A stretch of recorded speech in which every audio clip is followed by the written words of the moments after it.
take a look at example 3 in your book if you have it. So, kind of ironic that we just switched a bunch of things up. Graph a function. I want you to read that problem and see if that sounds familiar. Graph the function y equals 2x minus 1 with the domain of these numbers, then identify the range. You're like, we just took a test on this Friday, right? So because the way that this worked out, we just took a test that was in Unit 1, and this is assuming 3 units later. Here we are again. So do we need to do a whole ton of explanation on this right here? Probably not. So what this means is you have to know that domain means x. You set up your table of values with your domain listed. You take each of these and you plug it in for x. So negative 2 times positive 2 is negative 4. And negative 4 minus 1 is negative 5. So when these are my inputs, these are my outputs. Does everybody agree? And as long as these are going by ones, could I just calculate the first one and make sure this keeps going up by 2s? Yes. Do you have to write that? You do not have to show this work. Okay, I know that you can do these simple calculations in your head.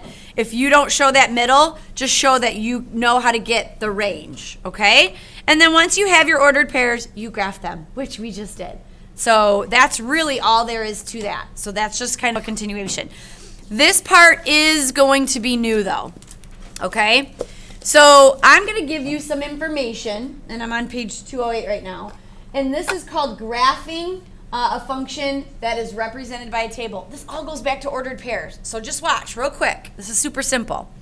So hard to even believe that over 100 years ago, actually less than 100 years ago, women did not have the ability to vote. Okay, you guys learn about all of this stuff in history.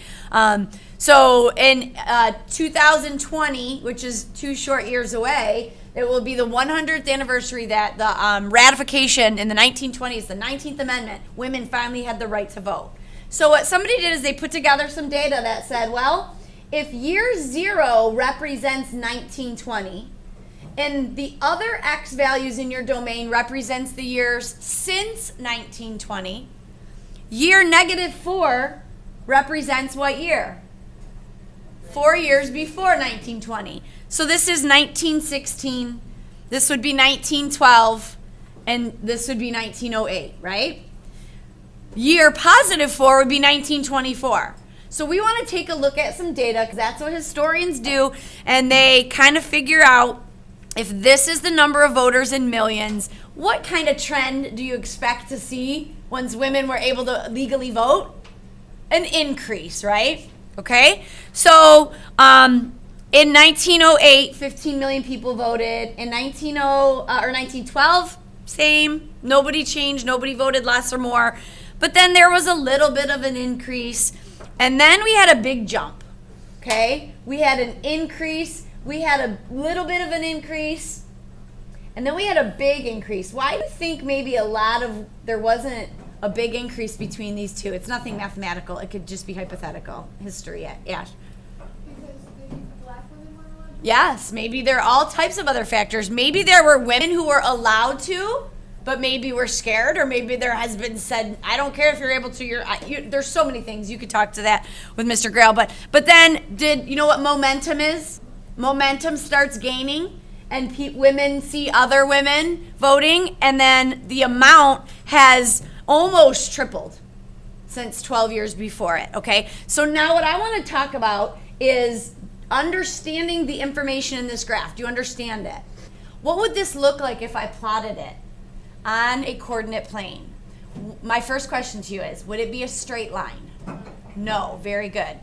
Straight line means linear. There is not a linear relationship between my range. What does a linear relationship mean? It goes up by the same amount. Very good. So he said it goes up by the same amount, and the fancy math way to say that is constant rate of change. Well, my rate of change here was 0. Then it was 4. Then it was 8. So it was not constant. So when I show you the graph of this, or you're looking at it already, do you expect there to be a straight line? No, it actually looks like this. And I want you to take a look at something. Which 2 quadrants are in use for this? 1 and 2. Why don't I need quadrant 3 or 4? Because that's when your y values are negative. And my y values in the table are voters. Can you have negative voters? No.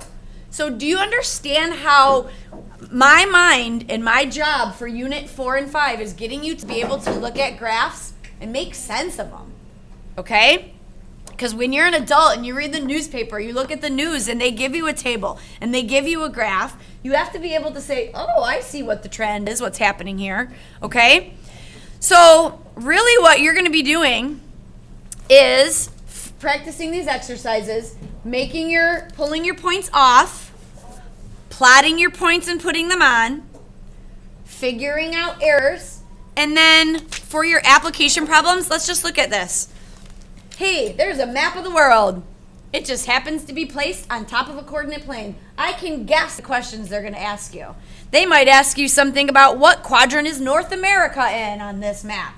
You need to know that that's quadrant 2. They might ask you for the coordinate of the southernmost tip of Africa. Well, here's Africa. Here's the southernmost tip. That brings up a really good point. Is everything always pretty in algebra? No. So the southernmost tip is probably right there. These axes are not always going to go by ones. So let's say that this is 20 to the right. What would you say your y coordinate is? Follow it over. Well, if that's negative 20, then that's negative 30. This would be about what? Negative 35, right? So then I have to ask you this. What would a point, like we're used to them meeting at a meeting point, at an intersection of your grid lines. You're going to see points like that. That means I went between negative 20 and negative 30, which would be negative 25. And you know what? Just get as close as you can. Use a half every single time. I don't care. And then it's between, same thing here, negative 20 and negative 30. So they don't always go right smack in the middle, okay? So then you're just going to be given all kinds of tables, and this information has to do with the temperature and the days in February. This one has to do with the value of your stock. This one has to do with a year since 1990 and then your deficit or your increase, okay? The last thing I want to talk about with you is this, and then we're done. What is my range for this problem? Yes. Negative 3/10 all the way to 1/10. So if I'm using a graph like this to do number 30, and I'm going to try to fit that whole problem basically between these two problems, that's silly, right? So what you might want to do is make this 0 and make this 10 1, which would mean that now is 1/10. 2/10. Do you see what I'm doing? You may have to adjust your axes to fit the problem. And this is now 3/10, okay? And actually, you might, because you have a 0.35, that's the highest it goes. So will you have to adjust your axes sometimes to fit it? Yes, because if I'm asking you to go all the way up to 290 for this problem, you can cross these out and number them accordingly. Are you with me? So we are plotting points, we are creating table of values again for functions, and graphing them, okay? And that's all there is to it.